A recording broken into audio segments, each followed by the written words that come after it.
Your attention please, Paul and Alex are required to proceed to the gate immediately. What? No way. What is happening here? This is the last call for the Layovers podcast. Really? Come on, man. This is our thing. We got this. Oh, yeah.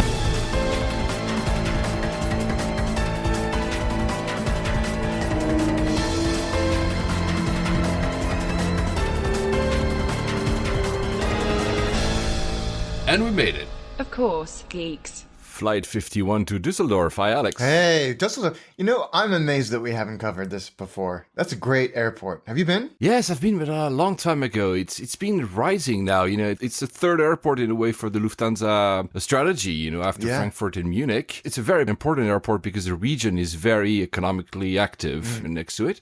And you were there recently. Yeah, very recently. I flew through there on the way to Cologne because it's much better connected. But yeah, that's a great airport. I was so impressed by it. The airport that doesn't exist, and this white elephant for Germany, is Berlin, Brandenburg. That airport will probably never be done. It's already, I think, 6 years past the date it was supposed to open, and it's still not open. They've just pushed back the date again. They say now 2019, crying out loud. I don't understand. I mean, not to paint with broad strokes, but it's a very un-German thing. Yeah, we said that for when an we mentioned infrastructure project yeah, like this, or any project. But I'm still not clear what the problem is. There were wiring issues. I mean, the things were not done on spec, or maybe they didn't respect the safety regulations. Oh, there was a fire thing, wasn't there? Yeah, and they all fighting each other to say who's at fault, but at the same time, the airport doesn't open. They just reshuffled again the management of that project. They just had hired a new head of project. They fired him. They took the old one back in, saying this guy has the memory. So it seems to be also very political. It's kind of crazy, right? I think today it's 5 years, so it'll be 6 to 7 years behind schedule if and when it opens. yeah, I mean, it's really a black eye for Berlin and for Germany because it's so uncharacteristic. I mean, so many of the airports are huge and sometimes unwieldy, but they are very good. I agree. The reason I mentioned Berlin is because ITB just happened. So ITB is one of these biggest fair with a lot of news are coming out of airlines because they all present new products. We're going to go over a few of them during this show, which might be slightly longer than our usual 1 hour, although we did last time an hour and 10 minutes or something. Why? Because we realized that Alex is going on holidays, basically, I think in 2 days or something. Right? Yeah, Wednesday. We're recording on Friday, and on Wednesday we all leave. Yep. And then when you come back, I'll be away for work for at least 7 days. So we might not be able to record for a full month. So we said, okay, let's not care about that 1 hour clock. We'll see. We might squeeze in another recording before you leave. But if it's not happening, guys, this is what we're offering you more for your value. Yeah. So Berlin has two airports, Schönfeld in the south and Tegel in the north. I haven't been to them like in a long, long, long time. The reason I mentioned these two airports is because they were on strike whilst the ITB was happening. You have the biggest fair in the world, one of the biggest fairs in the world for air travel, and they go on strike the same week. So bad. But the big thing that was announced, so there's many things, but the big one that everybody was waiting for, Al Baker always exaggerating about these headlines. Well, for once, he was promising us this new business seat for at least 2-3 years, and they finally revealed it, the Q Suite. And yeah, you know what? Now I understand there's no need for a first class because it's really quite amazing. It looks really, really impressive. Yeah, for once he's lived up to the hype.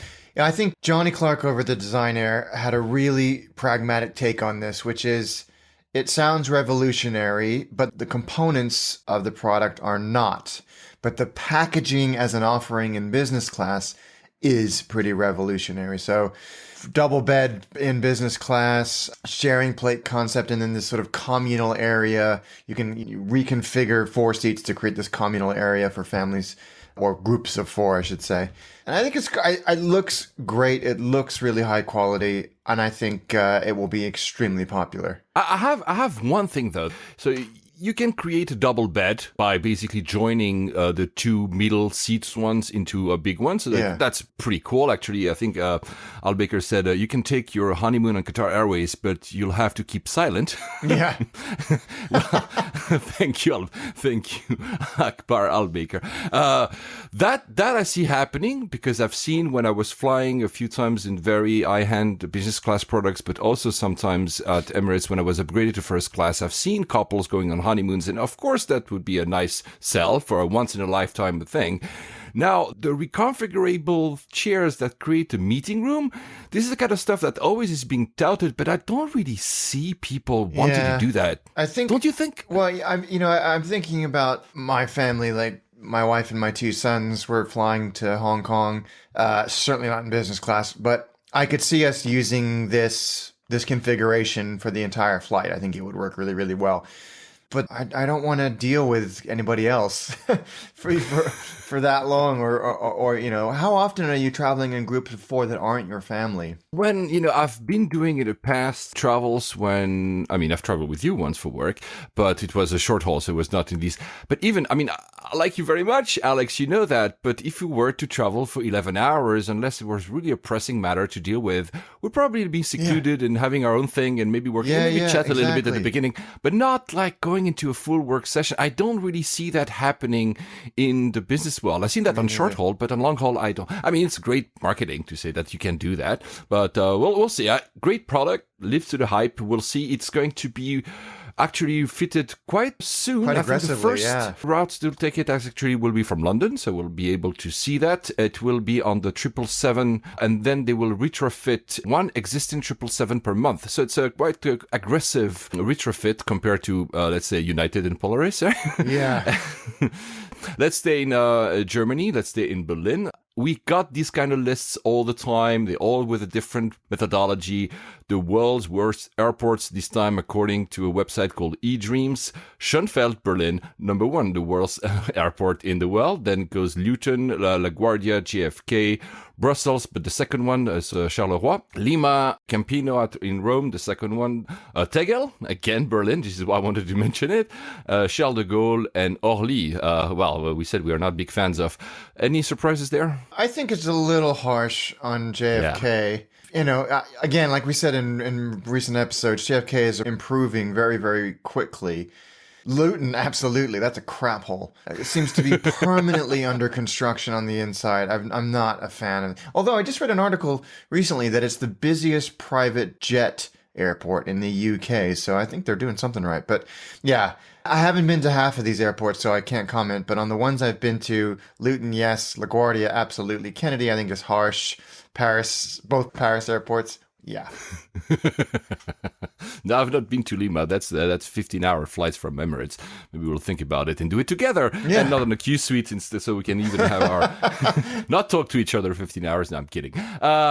One quote that I found really fun about Berlin. It was a co-founder of a startup called Creative.ai, who says Berlin's airports are a joke. No international direct flights, provincial service, regular chaos at peak times. In short, Berlin's airport are a perfect symbol for the capitals of Europe's biggest and arguably most innovative economy, stuck somewhere between the future and the past.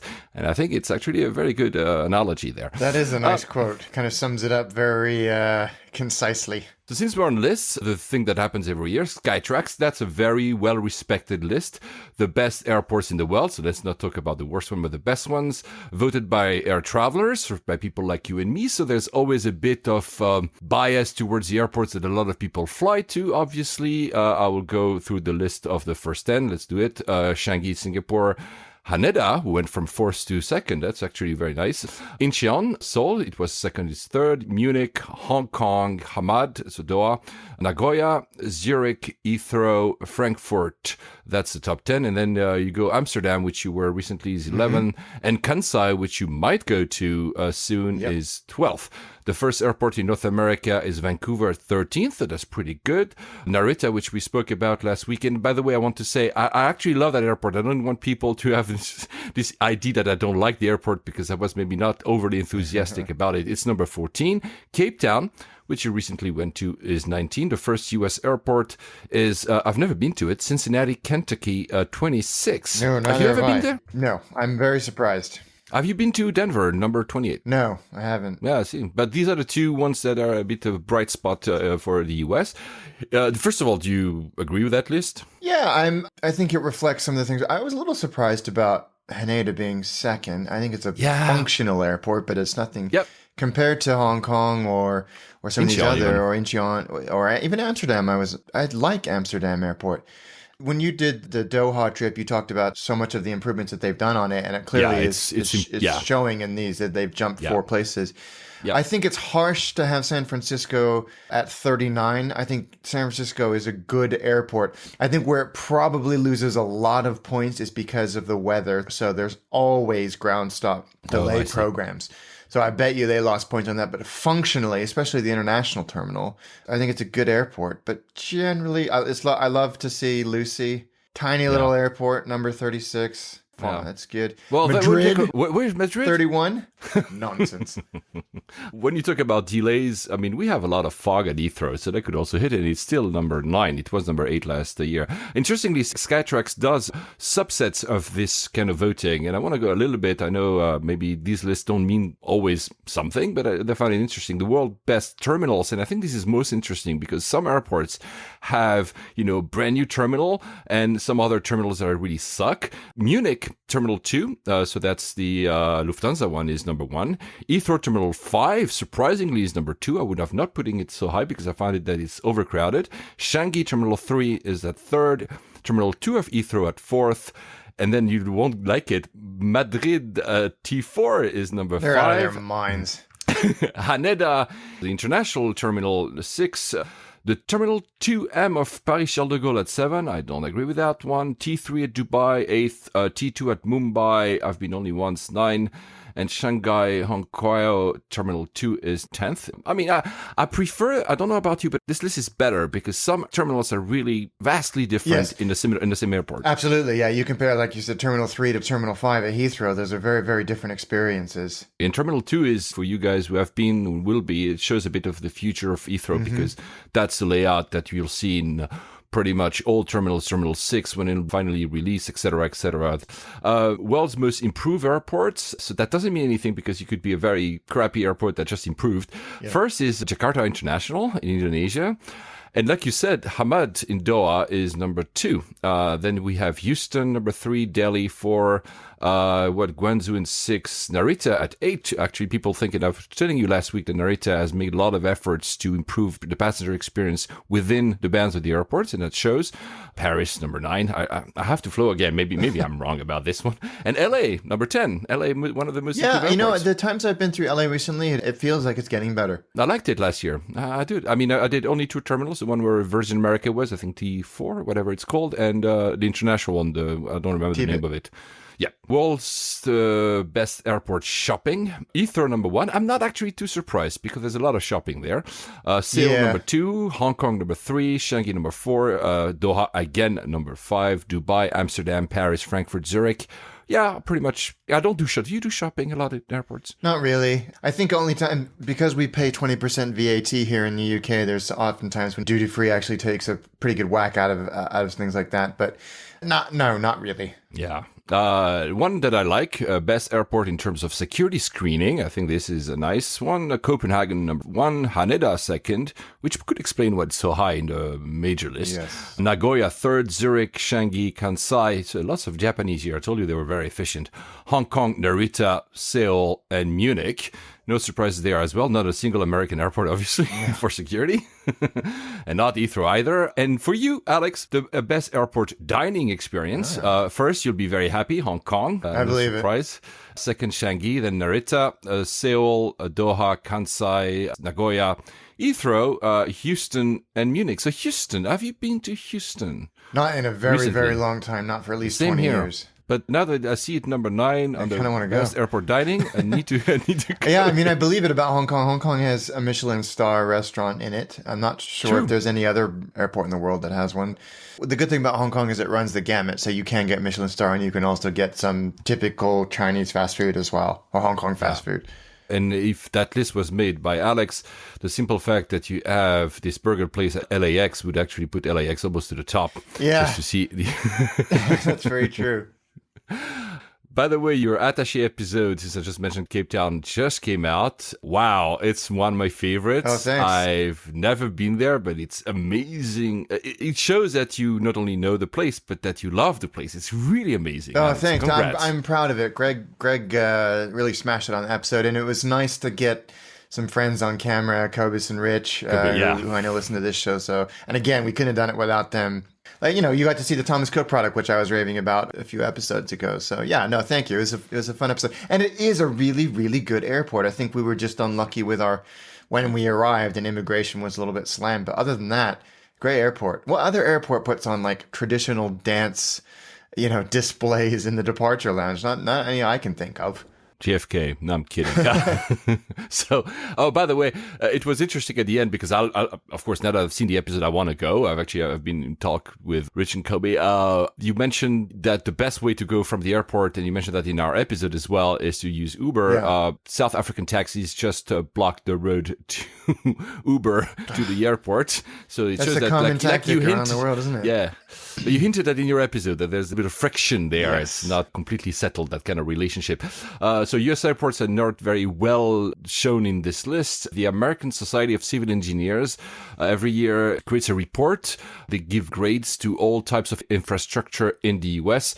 Aviation gets a D, so it's not great. And they say that increasing passenger volume at airports around the country could soon lead to Thanksgiving holidays level of congestion, at least in 30 major facilities. It's very worrying. Another list, and then we'll move on, guys, I promise you. The busiest airports, the list was released. And yeah, America on top. Atlanta is... it's an extraordinary airport, Atlanta. 100,000,004 passengers in 2016. That's a lot. That's incredible. That's absolutely incredible, and it really is an amazing airport. I haven't flown for like a long time there. Beijing number 2, Dubai, LA, Haneda, Chicago, Heathrow, Hong Kong again, Shanghai, Pudong this time, and Charles de Gaulle is number 10. I think there's a typo in this article because they have Heathrow at 25 million passengers. It's 75. I assume they mean 75 million. Yeah, exactly. That was at travelandleisure.com. All the links will be in the show notes. Show notes that I sometimes, please forgive me, guys, I sometimes delay putting on because I fast track the edition of the show and the release of the episode, and sometimes I don't have time to create the show notes. So please forgive me and harass me on Twitter if there's a link that you wish you had and that I haven't given. So let's go back to Germany. We're in Berlin to Lufthansa. They just announced a new business class seat for its 777X. So the 777X is not coming in service before 2020, so don't rejoice too much. People who listen to the show will know that I don't fly Lufthansa long haul because I don't like their business class seat. We don't know a lot about it, but nice to hear that they're doing something. The details that they sort of hinted towards in this article that was on hmgaerospace.com is tantalizing. They're saying that the IFE and the seat can all be controlled by your own smartphone or tablet.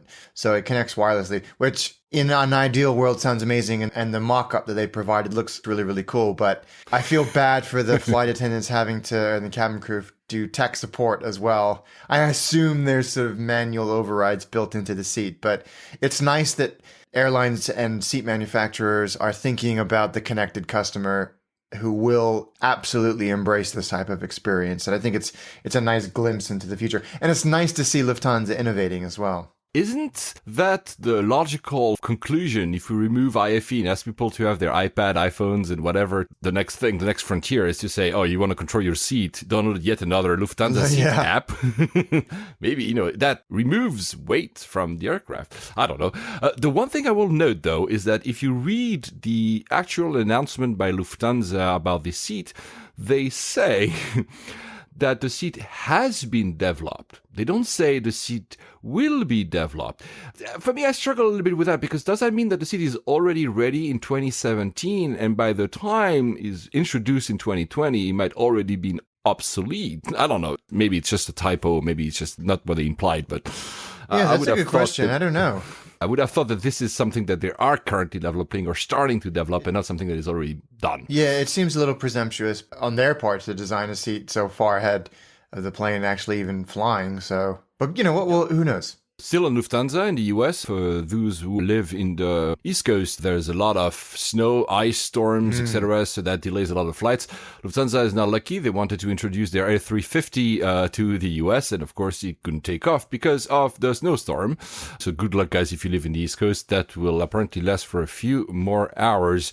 Let's go to one of your favorite airlines, Cathay Pacific. You've flown Cathay Pacific in premium economy, Yes, haven't you? it is an outstanding product. That seat is so comfortable. Was it the 350? Which It was do a you remember? 777-300ER. So you'll be happy to know that they will actually change the seat. They will increase the legroom for the 777-300ER, the premium economy. They are matching the legroom that exists apparently on their 350. I've never flown Cathay Pacific, so I cannot judge. This is good news, as long as they don't mess with it too much, because that is an extraordinarily comfortable seat. It's easily the best premium economy seat I've experienced so far.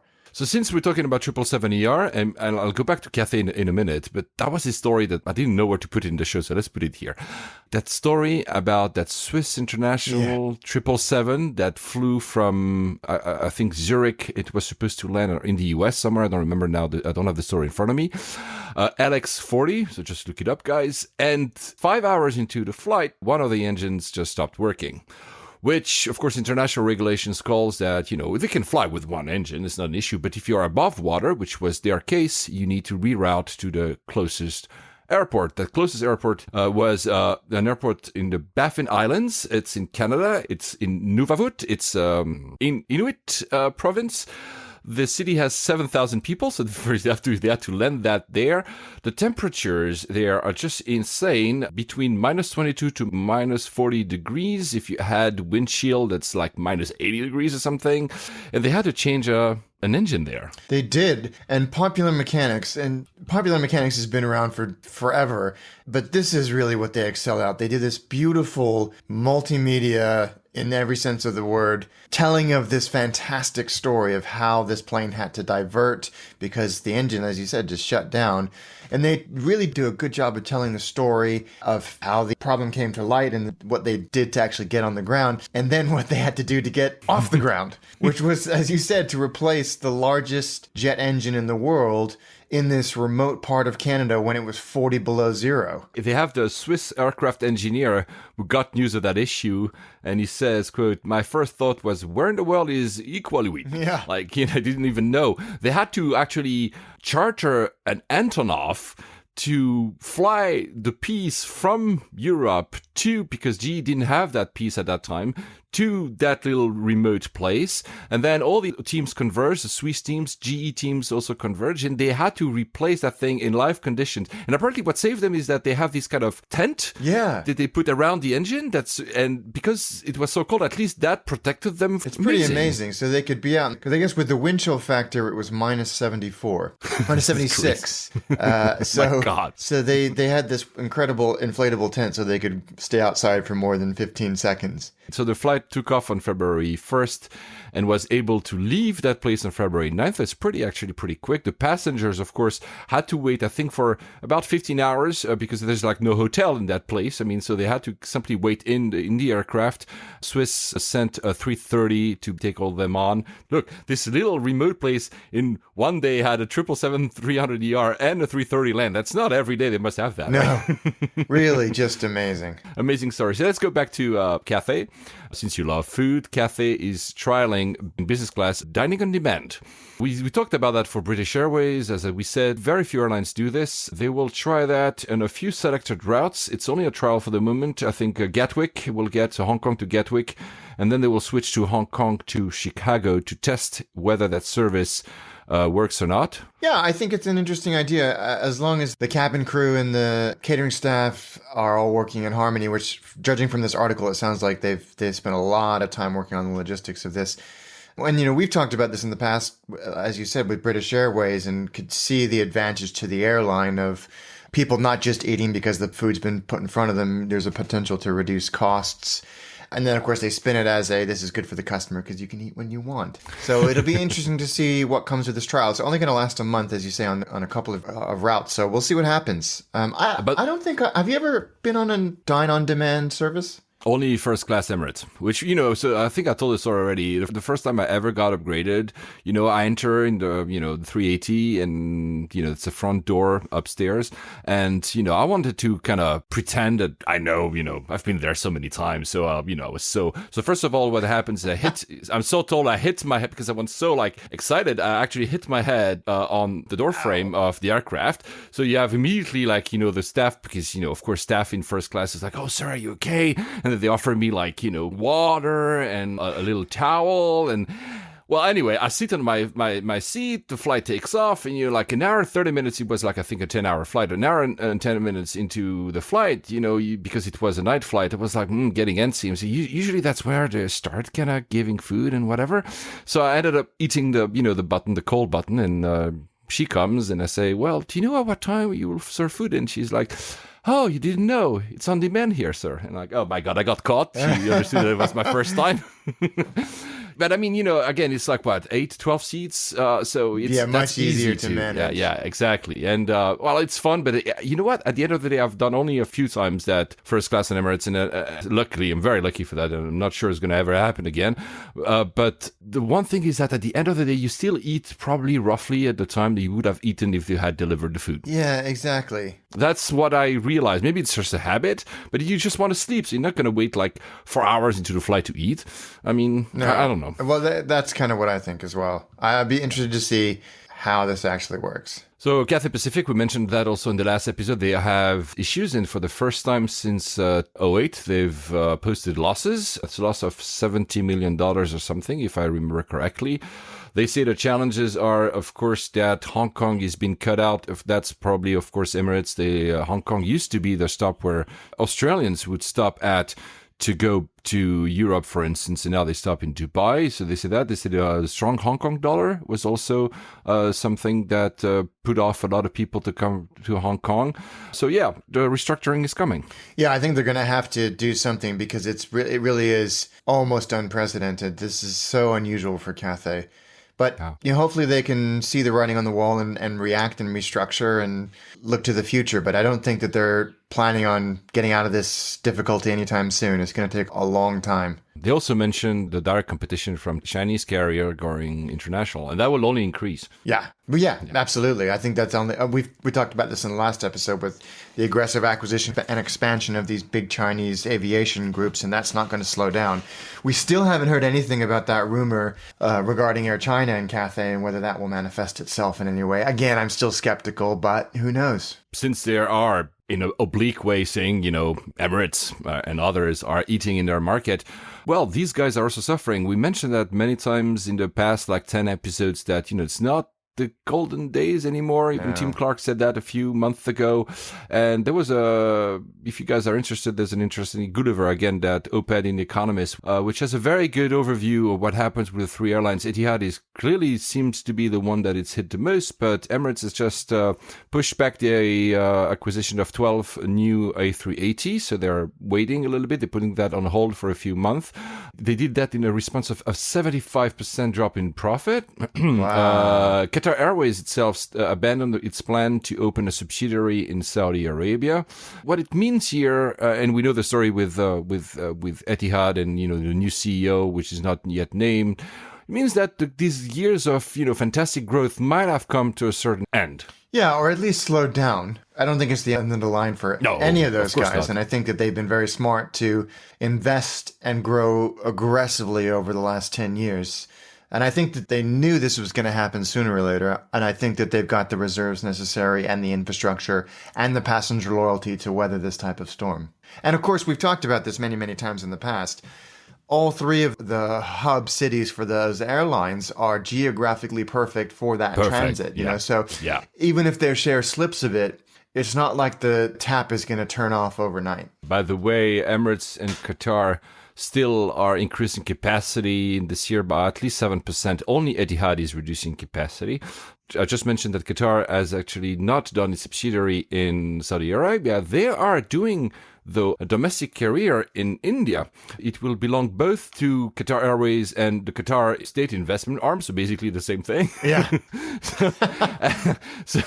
But India is a huge market. I mean, it will boom. The competition there is strange, let's put it that way. Air India has lots of problems. Some, Indian magnates have tried and failed. Yeah. But yeah, well, why not? But there's this new change in the law that happened last year, reduces the restrictions on foreign ownership of airlines in India, which I think was open the market. You've got, what the heck are they called? The Singapore Airlines joint venture.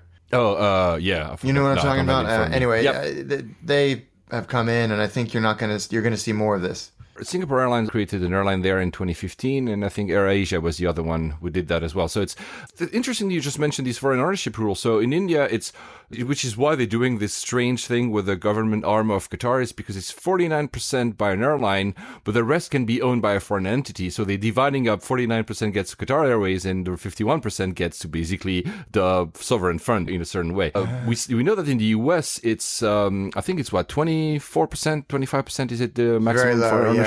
I was looking for some numbers, and I found that there's very few countries that allow 100%. Chile is one. Australia is another one. South Korea is at, I think, 50 or 49. The EU is also at 49, so high. And then you have litany of countries. Japan is around 35. And then Brazil is even lower than the US. It's interesting. It isn't.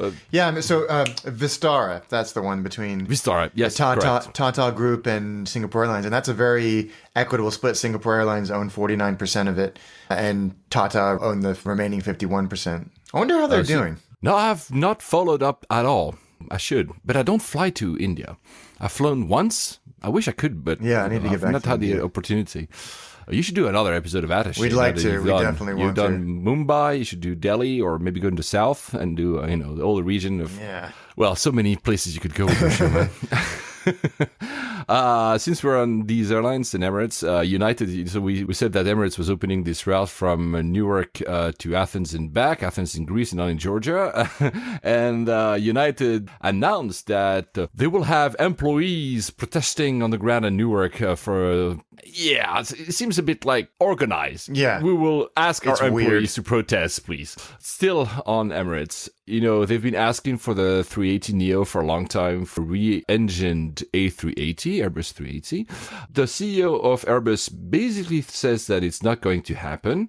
We have studied the possible evolution of the A380neo aircraft, and we came to the conclusion that the time was not yet there to launch it. So that's not happening now, at least. And we know that the 380 is not selling, but they're coming up with another plan, a cunning plan from Airbus. They're coming with the A380 Plus, which is basically the same aircraft, but instead of having that huge staircase in the front, which is pretty majestic actually, and the bar and other amenities in the back, they will basically put a lot of seats. I guess they will have one of these, staircases like you found on the upper deck of the 747. Okay. A smaller footprint. And they say that by doing that, they can add 40 to 50 more economy seats. So that if you go with a similar mix as most airlines are doing today, instead of having 490, 500 passengers, you could go to like 550 to 600 by still, having some businesses. I'm not talking about all economy. And I'm sure some airlines will be interested. Yeah, I'm sure there will be. I mean, we talked about the fact that the age of the very large jet was over, but I don't think it can be if they're seriously exploring options like this. No, I don't know what the legroom will be in DUS. I don't know what the legroom is on Hawaiian, but you sent me that story about that guy who got completely nuts because of a fee for, what was it? A blanket? Blanket, yeah. So they were flying from Vegas to Hawaii somewhere. And the plane had to divert to LA because this passenger flipped out that he was going to have to pay $12 for a blanket. And I can understand being a little bit upset you're cold and you ask for a blanket and they say, okay, yes, sure, that'll be $12. But he threatened a flight attendant, which is a federal offense in the United States. So they diverted. And I think it was probably a good choice because you've got 5 or 6 hours or whatever it is over water. And you don't know if this guy's going to get crazier and crazier or if he's going to chill out. So they diverted. They said that no crime was committed. Eventually, he wasn't arrested. He was the sentence he uses, now I found the article in front of me. he would like to take someone behind the woodshed for this. Which is kind of a old-timey threat, but it's still a threat. And again, I still think they made the good choice. They pulled him off the flight, and they questioned him, and they said he didn't commit a crime, and they let him go. And I guess just a few hours later, he took another flight. Happier stories. That I really love that. There was a couple flying from Chicago to Munich, and they left $166,000. Who does that? In the overhead compartment. Like, why would you take that? That's spare money, Alex. I don't. I'm not hanging out with the right people, I guess. But you know what? I like the fact that the money was returned to them. And apparently, it was not nice spare thing. money. It was literally money that they got from inheritance, and they just forgot about it. Maybe they were still upset about the death of a relative. Maybe that's pocket money for Al Baker. Let's go back to Al Baker, to our friend, the head of Qatar Airways. He says that he will not take delivery of any Airbus A320neo because he wants to go instead for 321 neos. The 321 is proving really, really successful. There was an article on marketexclusive.com. The title says it all. Airbus A321neo kicking Boeing MAX 9 butt. But if you look at the numbers, the MAX 8 is successful, so which basically is the equivalent of the 320neo. But the MAX 9, if you look at the numbers of airframes being sold, it's really lagging. Yeah. Boeing just rolled out the first MAX 8, so you're going to be able to see the skies. Yeah, Southwest just took the first one. Are they replacing all their fleet with that? I think slowly, yeah. I think a couple of days ago, they just took the first one. The day they were rolling out the MAX 8, this already is talking now about the MAX 10X, which is an even larger version of the MAX 9, which would be the competitor to the 321neo, actually. But right when they started announcing it, some of the lessors are saying, yeah, it's a very bad idea. You're not going to go anywhere with it. The 321neo is still a better aircraft. Boeing seems to be like in a corner there. Yeah, they are. And I think that because the 321 has had success as an existing airframe, adding the additional capacity and additional efficiency is really proving very, very attractive to a lot of people. They must be doing something on price as well. They must be doing something on price. We already mentioned his name, the executive chairman of Air Lease Corp, which is one of the largest leasing companies of airframes in the world.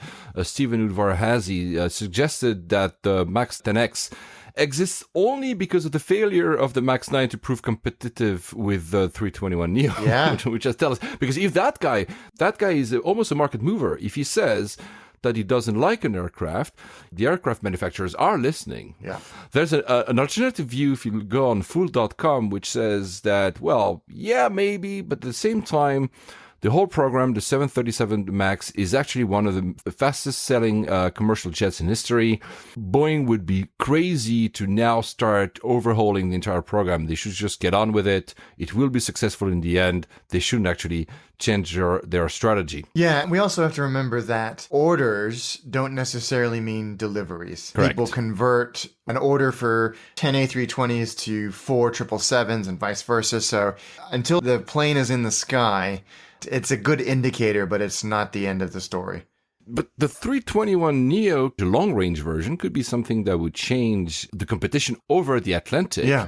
Because JetBlue is thinking about introducing routes from the US to Europe because of that aircraft. Yeah, they've been humming and hawing about this for a long time, and there was rumors that they were going to announce A330 orders a couple of years ago. But they're already big operators of the A321, and I think I'm going to be taking it over the summer, Transcon. And so if you say with a slightly different version of what you already operate, you could fly to Europe, then you can see how that much more elegantly fits into their existing fleet strategy and opens up a whole new level of, or whole new market to them. So we'll see. Mint from London to the US? That would be nice. Yeah, because from what I can see, Mint is a hell of a product, and it's already being touted as the best value premium product in the US.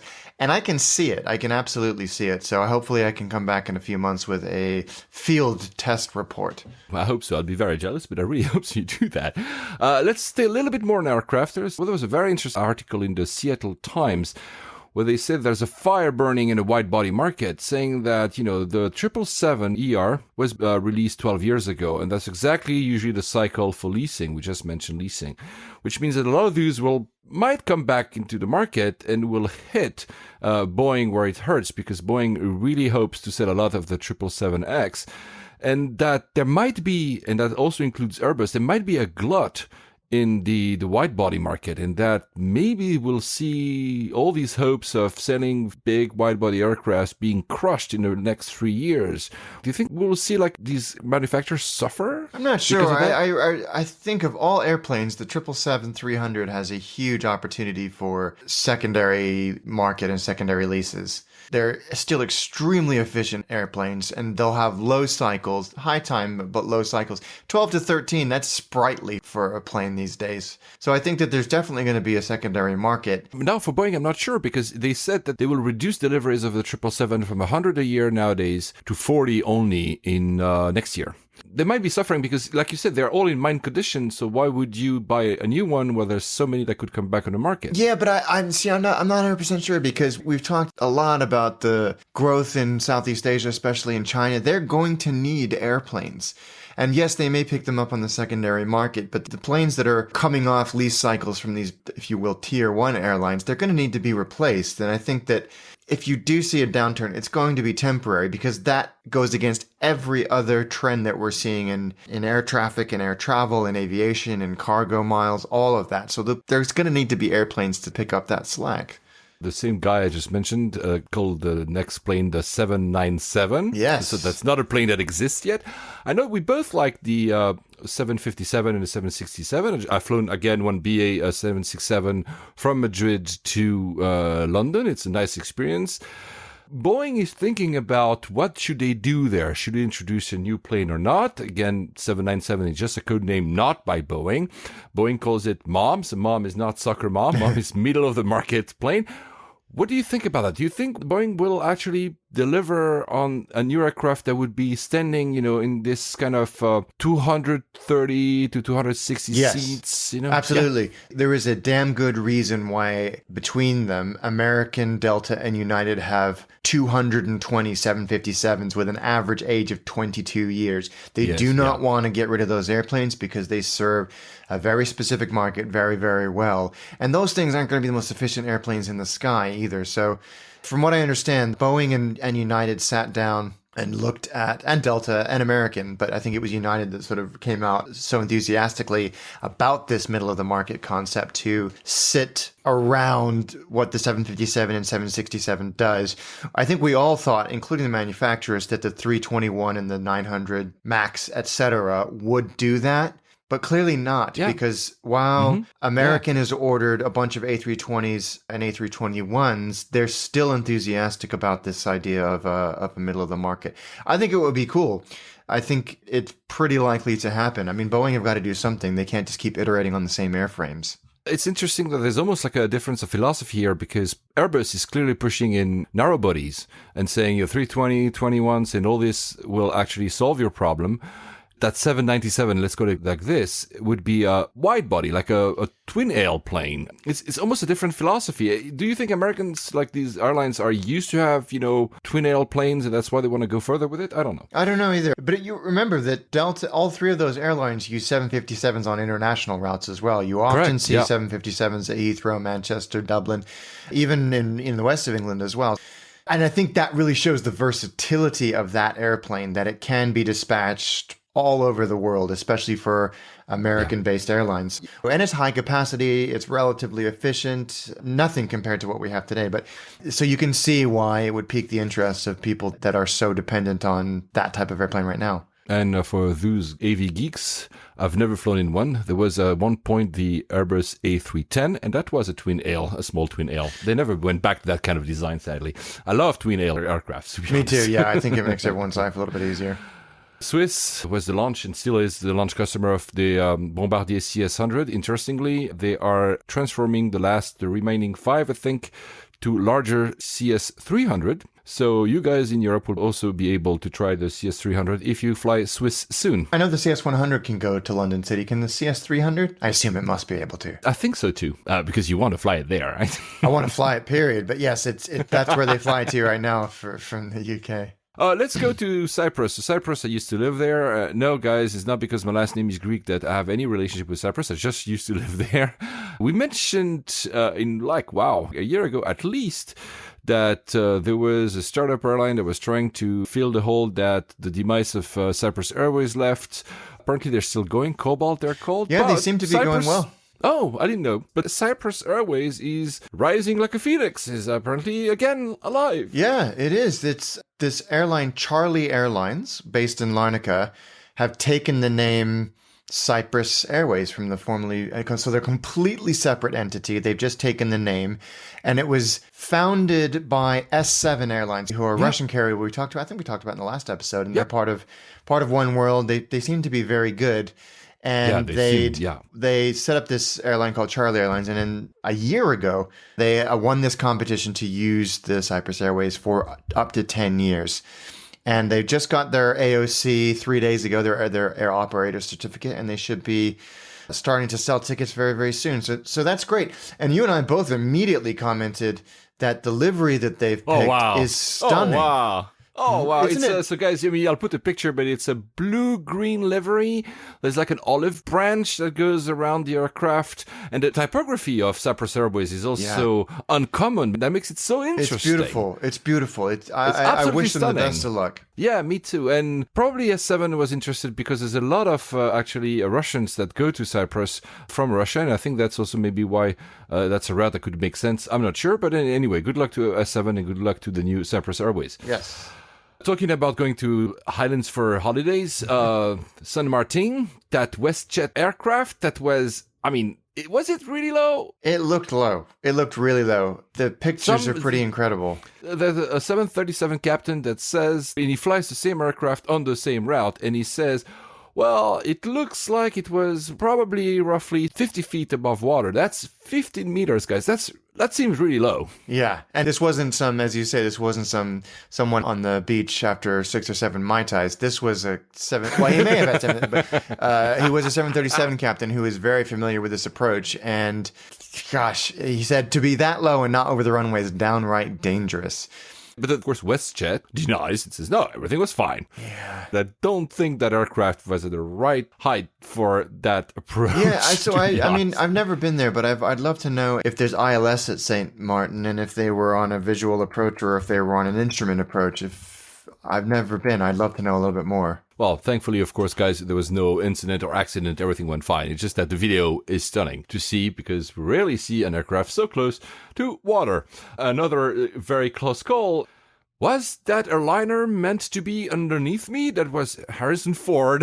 Yeah, asking Harrison Ford. ATC.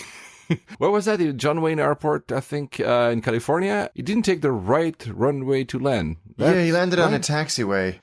No way. He was supposed to land on a runway that runs parallel to the taxiway. And I don't think it's easy to say, "Oh, old man, what was he doing?" But because he's a very experienced pilot, and I guess there's been a lot of conjecture and speculation and analysis of this, and I guess it could have happened to anybody, but it still doesn't take away from the seriousness of this incident. If you guys want to have these kind of experiences, but in a very safe environment, besides going to do fear of flying courses with airlines around the world, I stumbled upon by accident this app called Prepare for Impact on iPhone. It was developed by a university in Udine, or in Italy. It's an app that allows you to be in situations where an aircraft would crash, land on water, fire in the plane, and you're seated at the seat, and you're supposed to, untie your seatbelt and stuff like that. So there's no blood spilling or whatever, guys. This is not a Doom or it's just a game to kind of put you in context of what you should do in case an aircraft. It's not perfect. I kind of aced it because, some of these things, no, you're not supposed to take your carry-on when you leave the aircraft. But it's a pretty cool idea. I wish that existed, and I'm not sure I should ask those guys that existed in a VR environment because that would make more sense. I feel like you're really in the aircraft being on fire. Have you tried it? No, I haven't. I kind of want to now. I'm fascinated. Let's stay in Italy. That headline just caught my eye. Alitalia must find 1 billion euros to have a future. They're losing 2 million euros a day. If by end of March they don't find financing, they're gone. Yikes. A good investment by Etihad, right? Yeah. Sorry, that was a cheap shot. Well, but wow. No, I don't think it was, because we've talked about this, and a lot of those things are not looking good, the investments that they've made. It sucks because we talked about this at least a year ago, and they unveiled a new long-haul cabin on their A330 in the business class, and it looked really, really good. And it still has very good reviews. It has really good reviews, and we thought maybe this is it. Maybe this is finally turning around. I talked about them from City on the short-haul product, which specifically in the short-haul product out of City was good. It was mediocre on the domestic. But you just think, man, this is clearly mismanagement. It can't be. The product is good. They're the national carrier. What is going on? What is happening? Yeah, absolutely. I'm sure Alitalia is flying to the US as well, right? They certainly fly to the East Coast. New York. Well, so the story that keeps following us, that we have to mention every episode, that travel ban. So the new travel ban was signed, and we are recording today, as you hinted earlier, March 17th, and yesterday, March 16th, that same travel ban was again struck down by a judge in Hawaii. I think it's suspended, so it's back and forth. I don't know what's going on right now. So again, guys, if you're flying to the US, apparently it's fine. But you, Alex, because you're American, so you were always like out of this discussion. You're like, yeah, I'm fine. I don't care. No. He cares. Alex cares. He's a very caring person. But I've read something very actually stunning, that it's not only people from abroad like me that have to give their social media passwords, but they ask that to US citizens as well now. Yes, this is very odd. And I think what's distressing beyond the actual practicalities of this is that it seems so fluid. There's no structure, there's no predictability, there's no documentation, or you don't know what to expect, which is why we asked in the last few episodes if you've had an experience to let us know. So I don't know, when am I going to the US next? I'm sure by the summer at the very latest I'll be going to the US. I'm sure I'll be going before then, and I'll report back. I always go into the US on my US passport because that's the law. So I'll let you know what happens. And I will be taking some domestic flights as well, so I'll let you know what happens there as well. I want not to talk about a travel ban every time we do a show, but, it's just coming up on the feeds all the time and everybody talks about it. You found that actually Emirates has a very stunning number about that. The interest of traveling to the US has lowered. I mentioned that, I think, the last episode about, some studies and surveys that had been done, but this is an actual number by an airline. 35% drop off in bookings to the US, and that's just Emirates. And if you consider the size of Emirates and the number of cities and frequencies they now have to the US, that's not a small number. But I think it points to a broader trend of, these aren't people that are affected by the travel ban. So it's not to say that 35% of these passengers are from the 6 countries that are banned. It's this broader trend in the Arab world to go, I don't think I want to go to the US anymore, which is, from an American tourism perspective, is deeply, deeply worrying. I was talking about the app that allows you to feel in a plane that's crashing. There's no app for that. That story about this woman who had her headphones suddenly exploding on her face. Terrifying. They didn't release the brand, maybe on purpose, I don't know. They say it's a battery. Obviously, it's a battery. Li-ion, always lithium-ion batteries. Wow. Yeah, and the pictures are terrifying. She's got this sort of blackened side of her face, and I think she had minor injuries, but it must have been terrifying for this pop and then smoke and then flames to come off on the side of your face. And I don't know whether they were damaged or they were knockoffs or what. Like you said, they didn't mention the brand, but really worrying. And again, I think this is a problem that's going to get a lot worse before it gets better, just with the propensity for devices to have these new types of batteries and the less than stringent quality control that goes along with them. Yeah, I really hope it was a knockoff and not one of these, because first of all, I don't want to have airlines having to ask us to basically not use our Bluetooth them, headphones. exactly. Or not use any basically device that has a lithium-ion, battery in it, because they specifically said it was a battery problem, and apparently the battery was removable. So it must be I don't know. I'm not going to speculate on the brand. And maybe, again, it's just a cheap knockoff brand that you find. But but I think if it's not, it's even more worrying than if it is. Yeah, exactly. I'm sure the authorities will know. I mean, because, if it's, a big brand, if it's, the phone clearly looks like Samsung, but the Samsung for once has nothing to do with it. Well, yeah, you'd hope not. Well, I hope not, yeah. I'm sure the authorities, if it was a very large brand, very well known, they would have to release something and talk to. We saw how aggressive they were with the Samsung devices. Yeah. It led to a fire that the crew had to extinguish, first withdrawing with their feet, and then they poured water on it. So holy cow. Yeah. Headphones, you need that to listen to our show. So I hope yours will not be exploding. Very few, because we're about to close this show, a few more stories. We had another few reviews, but we had our first ever, we never asked for it, but thank you so much. Our first ever Facebook review on our Facebook page, 5 stars from Ian. Passionate, fun, and informative. Always a good listen. Thank you so much, Ian. That's very kind of you. Another review on iTunes, 5 stars, by, I don't have the name in front of me. I suck. I forgot to write it down in my show notes. I will be saying your name in the next episode. I'm really sorry. Love being to geek out on airports, planes, and airlines with you. Alex and Paul hosts are entertaining, informative. The one thing that is interesting is that person, he or she, says that started listening while we were inviting people. So we had probably either Tony Tyler or Mark, the 747 pilot, and says that we should have more guests. And it's true. I agree. It's something that we've talked about in the past. And I think the only barrier that we have is there's certainly loads of people that we'd love to have as part of the conversation. It's just Paul and I struggle enough as it is to sync our own schedules, and bringing a third person in will just take a bit more time. But we definitely want to do that because we'd love to hear. And weirdly, or perhaps not entirely coincidentally, our highest rated and most listened to episodes are the ones where it's somebody else talking. Yeah. Alex and myself sat down earlier this week to talk about some stuff related to the show. And one of the objectives is to have guests and to find a way to have guests every 4 or 6 shows. Yes. I cannot promise you something. We have actually people that have even shown interest from the airline industry. So we will have them, we promise. We just have to figure a way that we can stick with it. We don't want to end up in the same situation as last year where we suddenly for 4 months we didn't record. One quote that I love about this review: I fly a lot around the world and my girlfriend sincerely thanks you, as I now don't have to talk to her about planes, seats, and airlines all the time. That's funny. Also, XTP Media, so Aviation Extended, said, whilst we are off air, how about checking some other programs? Here's a great airline and travel podcast, highly recommended. Thank you so much. LA Flyers said, congrats on your 50th episode. Keep it up, and thanks for your efforts. Also love the refreshed format. Thanks a lot. Oh, and stick with the fast-paced format. That's funny. Your ramblings are appreciated.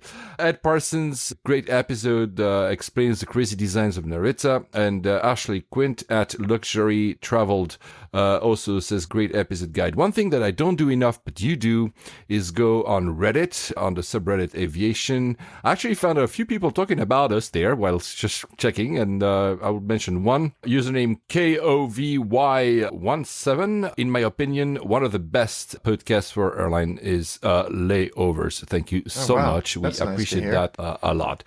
Talking about podcasts, 2 podcasts I stumbled upon because I've had some requests about the other podcasts to listen to: Aviation Extended, Omega Tau, Dots, Lines, and Destinations. There's a few others in this space that are cool. I usually listen when I run. I think that Alex does the same thing. I do indeed. Yankee Flyer, pretty cool podcast. They have already 30 episodes. I kind of enjoy that. And welcome to the Well of Podcast to Flight Radar 24. Yes. They just launched their own podcast called AV Talk. I'm sure it's going to be very successful. I've subscribed to it. You guys should do too. Now, though, if you want to actually listen to cool stuff whilst you're working, usually when I work, I always have my headphones on with music. And thanks to Rich Oakley, whom you met in Cape Town, Listen to the Clouds. Oh my God, that changed my life. I don't know. The founder is called Anders Aberg. Sorry if I mispronounced your last name. And it's a mix of APIs that allows you to listen to some background music whilst listening to most available ATCs in the world. It's so towers. So cool. Beautiful interface as well, and just a nice, really clever, beautifully designed. Well done. And for AV Geeks, very good news for you, Alex. San Francisco gets This beautiful get? observation deck. This is wow. This is rare in the US. It is. It really is. And I think San Francisco has gone through this 15, 20-year upgrade process, and they're taking the old, sadly, because it was quite a beautiful building, the old tower that I've been up into many, many times that sits on top of Terminal 2. They're taking it down, but they are going to replace it with something amazing. They're going to replace it with a viewing area, which is great. San Francisco as a spotter's location is already amazing because you've got the Bayshore path that runs along the side of the approaches into both sets of runways, but this will just make it even better. Does Düsseldorf has an observation view? I am not 100% sure because when I went there, it was freezing. So I don't know. But it is a good airport for spotting because it does get an extraordinary mix of airplanes. In fact, when I taxied in there from London City, there was a Singapore Airlines A350 and a Cathay A350 sitting right next to each other. And that was the first time I'd ever seen two of them together because they're still reasonably rare. And there was a Qatar Dreamliner. There was a lot of different things as well as you mentioned earlier. It's a big airport for Air Berlin and Lufthansa operations. There's a lot of movement there. Really, really impressive. Like I said earlier, Düsseldorf is also the airport that is immediately the third airport for the Lufthansa strategy because so now Lufthansa, the plan was to say, okay, everyone will get Eurowings and we'll focus Lufthansa as a more premium brand and that will be located mostly in Frankfurt and Munich. When I say mostly is that then they said it, okay, Düsseldorf will also have some of the Lufthansa products. Yes. This is a strategy. It's ongoing. I think it's the only airport that has a Lufthansa long-haul route, which is to Newark, outside of the two big Frankfurt and Munich. Probably because of the really heavy, as I said at the top of the show, the economical impact of the region. In the Rhine region is actually, it's not a city, but it's like if you look at Europe, at night, the satellite images, that region is one of the regions that is most lit. It shows there's a lot of economical activity going on there, but it's not like one massive city. Right. It's not like, the concentration like London or Paris or Madrid. It's really like a group of scattered towns and cities together that make up this really big, fat group of network of places. That's why Düsseldorf is actually important. And but I've been to Düsseldorf so long ago that I cannot tell if it's nowadays a good airport or not. I'm sure it is. And again, like it seems strategically important because just the breadth of airlines. Like I saw an Iraqi Airways plane land. I also saw a Mahan Air A340-300 land. That was the first time I'd ever seen that in the flesh, that airplane or that airline. They're another Iranian airline. It's an important geographic airport as well because it's close to the Middle East relatively compared to the UK. It has actually very good pricing. I was looking once to go to... Absolutely. Yeah. It's one of the airports that I always start when I'm doing my Google flights. Same. Like, I don't want to pay the ridiculous UK airport APD, so let's try Amsterdam, Frankfurt, Dusseldorf, Dublin, and a few others. But Dusseldorf is always in there. Always there, yeah. And I always found great routes from great price, great quotes from there to... Of course, with the Middle Eastern carriers, but not only, also from others. Even sometimes from simply going with one world and you go back to London stupidly, but then you have like a huge rebate on your same flight if you were to take off from London. So like Düsseldorf for that is very important. Yeah. But how was the experience within it? Did you like it? It was fine. It was very functional, very clean, very efficient. The terminal that I went in and out of was going through some fairly substantial renovations, so some of the amenities weren't available. But as an airport experience, it was very similar to Munich and Frankfurt, but just a little bit smaller. What I absolutely loved, and my destination was actually Cologne. I was trying to get to Cologne, and Cologne is underserved from London. You have to go out of Luton or Stansted, but Dusseldorf was very easy. You go through one of the other terminals onto a monorail, but it's a hanging monorail, like one of those awesome hang-down roller coasters. Wow. Yeah, so this thing, it's fully autonomous. It's hanging down, and so you pull out of the station, and all of a sudden you're just dangling over the airport city, and you go through, and it takes you to this very good railway station with all of the wonderful intercity German services, the ICE trains and all of that. And I was in Cologne in no time. So the train station was built into the airport just as it should be. And it just made it a no-brainer to fly into Dusseldorf over faffing around trying to get from my house in Kent all the way to Luton or Stansted. That level of kind of infrastructure consideration was really, really impressive. So I liked it. I thought it was really, really good. Would you stay there for a layover? Yeah, I would. I'd be just to ride back and forth on the roller coaster monorail. But again, I really do feel like I'm going to be going back and forth there a lot because, as we've just mentioned, it does unlock a lot of premium fares, especially to Southeast Asia. Again, it was a comfortable, functional, availability of food was good and varied and reasonably priced. Yeah, I was really impressed with it. Great for spotting in terms of what comes through there. So yeah, really, really impressive airport. Like I said, I'm amazed we haven't covered it so far. Well, there you go. We did. Now, I hope to fly it because even though we just said that I found a lot of nice routes and nice prices from there, I've actually not been in recent years. So I will definitely want to try it and actually want to try that monorail thing. Yeah, super cool. Look at pictures of it. It's amazing. I'm a big fan of trains as well, so I will definitely try that. On that, Alex, we'll see, guys. We might record another show back to back, as in a few days, and release it later on whilst Alex is in Hong Kong, then in Ishigaki. I hate you. I don't want to talk to you anymore. And whilst I'm then myself, Dubai, Geneva, Athens, and Paris in the Val d'Isère, actually. So there's a lot of destinations. So we will see if we can record another one. Otherwise, you'll have to be patient with us until we see each other again. But we'll have lots of stories to share for sure. On that, Alex? Safe travels, guys.